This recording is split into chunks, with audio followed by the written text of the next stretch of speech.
Okay, ಇಲ್ಲಿ question ಅಲ್ಲಿ 12 ದಿನಗಳ ಕಾಲ ಕೆಲಸ ಮಾಡಿದ ನಂತರ ಎ ಕೇವಲ 20% ಮಾತ್ರ ಕೆಲಸ, ಆಗ ಅವಳು ಬಿ ಅಂತಾರೆ ಅವಳು ಎಗಿಂತ 40% ಹೆಚ್ಚು ಕೆಲಸ ಮಾಡ್ತಾರೆ ಅಂತ ಹೇಳಿದ್ದಾರೆ. ಸೊ ಎಗಿಂತ ಬಿ 40% ಜಾಸ್ತಿ ಅಂದ್ರೆ ಎ 100 ಕೆಲಸ ಮಾಡಿದ್ರೆ ಬಿ 140 ಕೆಲಸ ಮಾಡ್ತಾರೆ. ಇದನ್ನ ನಾವು ಕಟ್ತಾ ಹೊಡೆದ್ರೆ ಅವ್ರದ್ದು ಭಾಗ ತಗೊಂಡ್ರೆ 2 5 2 7 ಅಂದ್ರೆ ಎ 5 ಕೆಲಸ ಮಾಡಿದ್ರೆ ಬಿ 7 ಕೆಲಸ ಮಾಡ್ತಾರೆ. ಈಗ ಡೈಲಿ 5 ಕೆಲಸ ಮಾಡಿದ್ರೆ 12 ದಿನಗಳ ಕಾಲ ಕೆಲಸ ಮಾಡಿದ್ರೆ 60 ಕೆಲಸ ಆಗತ್ತೆ.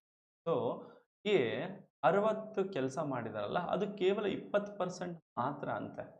ಸೊ ಎ 20% ಕೆಲಸ ಮಾಡಿದಾರಲ್ಲ ಅದು ಅದು 60 ಕೆಲಸ ಅಂತ.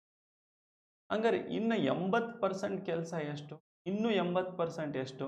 ಸೊ 20% 60 ಆದರೆ 20 ಇದು 83 240 ಕೆಲಸ ಬಾಕಿ ಇದೆ. ಇದೇ ಬಾಕಿ ಕೆಲಸ 240 ಇದೆ.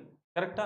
20% ಅಂದ್ರೆ 60 ಆದರೆ 80% ಯಾಕೆ? 100% ಅಲ್ಲಿ 20 ಮಾಡಿದ್ದಾರೆ, ಇನ್ನು 80 ಮಾಡಬೇಕಿತ್ತು ಇದು. ಇದನ್ನ ಇಬ್ರು ಸೇರಿ ಮಾಡ್ತಾರೆ. ಇಬ್ರು ಸೇರಿ ಮಾಡ್ತಾರೆ ಅಂದ್ರೆ 240 ಕೆಲಸ. ಇಬ್ರು ಸೇರಿ ಇವ್ರು 5 ಕೆಲಸ, ಇವ್ರು 7 ಕೆಲಸ. 5 + 7 12 ಕೆಲಸ ಮಾಡ್ತಾರೆ. ಸೊ ಟೋಟಲ್ ಕೆಲಸ ಇರೋದು 240.